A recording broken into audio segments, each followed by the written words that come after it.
Let's also go across to our guests who are joining us live. With us right now is Mr. Mukesh Kumar. He's the CEO of Infiniti Mall and Director and Head of SOP Committee of the Shopping Centers Association of India, joining us live. Mr. Mukesh Kumar, tell us what exactly are the expectations, because social distancing norms have to be maintained when it comes to malls, when it comes to markets and shopping areas. These are some of the most crowded parts of our cities, whether we go to any part of the city or any part of the country.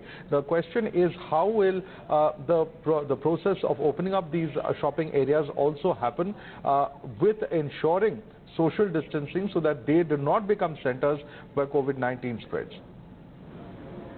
We have got very high expectations. Because we feel that malls are very well equipped to handle the crowd, keeping all the protocols like social distancing, hygiene, sanitation, masks, etc. We have the place is very safe, very controlled, and monitored with closed-circuit TV. So anything that can happen can be controlled within no time. What we have done is we have prepared a very stringent SOP for the mall as well as for the retailers, so that we in the first phase we are going to open all the shops. We plan to open all the shops except for the food court, FEC, and the multiplex, and restrict the number of people also coming to the mall. We have a guideline that not more than one person can come for every 75 square feet. So we're going to restrict the number of people. It can be monitored very well because we have the equipment in all the malls to restrict the number of people and also monitor how many people are there at any given time. We also maintained this guideline of social distancing so that when people stand up in the queue in the mall, we have the foot markers. So we control the inflow coming to the mall. As far as the shops are concerned, we also limiting the number of people coming to the store as per the area of the store. At the entry level, at the entry of the mall, we'll have some monitors to check the temperature of each customer coming to the mall. Right. We'll also may have sanitation booths so that when people come to the mall, they'll be sanitized. Baggage being brought to the mall, they'll be sanitized. When you talk with the food court, how would the distance be maintained, sir? Because any food court, as you mentioned, or any entrance of a mall is typically very, very crowded. How do you ensure that 6-foot distance is maintained inside the mall? We are creating those foot markers so that there'll be a proper queue maintained at the entrance of the mall, so that we create those foot markers to stand there at least 5 to 6 feet distance from each other. And as the system says, it's a restricted place. We'll be able to control the crowd, and as soon as we reach that particular number, we'll stop entry to the mall for that particular time. Right. And even within the mall also, we'll have the foot marks in the common areas, or in the food court, or in the restaurant, or in the shop. All we're going to maintain those foot markers so that we can control the number of people.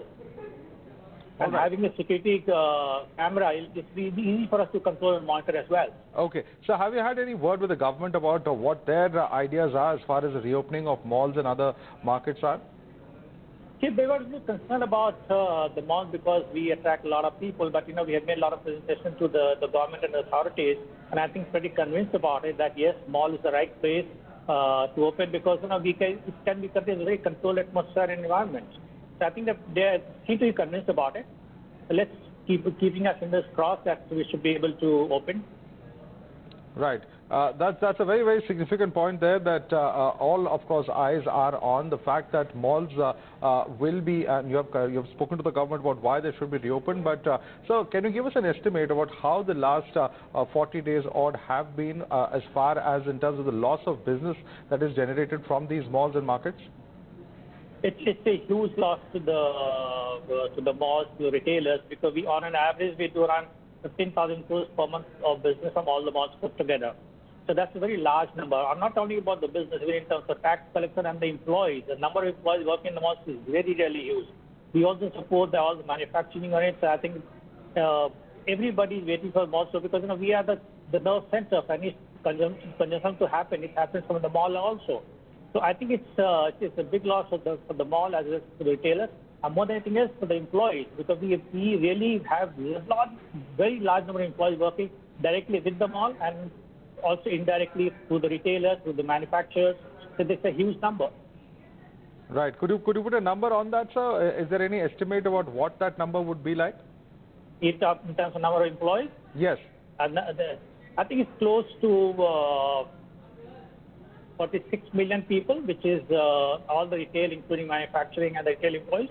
That's a huge That's number. a large number you're looking at. That's a huge number. That's a huge Yeah. number. 46 million is certainly a very, very huge number. So That's directly indirect flood. Yes, yes. right. So that's a very, very huge number because when we're talking about Janvi and Jahanvi, certainly, of course, the livelihood of these 4.6 million people you're saying also for 46 million rather Yeah. should be looked at as well. I'd like to thank you, Mr. Mukesh, for joining us this evening here on Times Now. We're going to slip into a very quick break for now. More updates in just a few moments.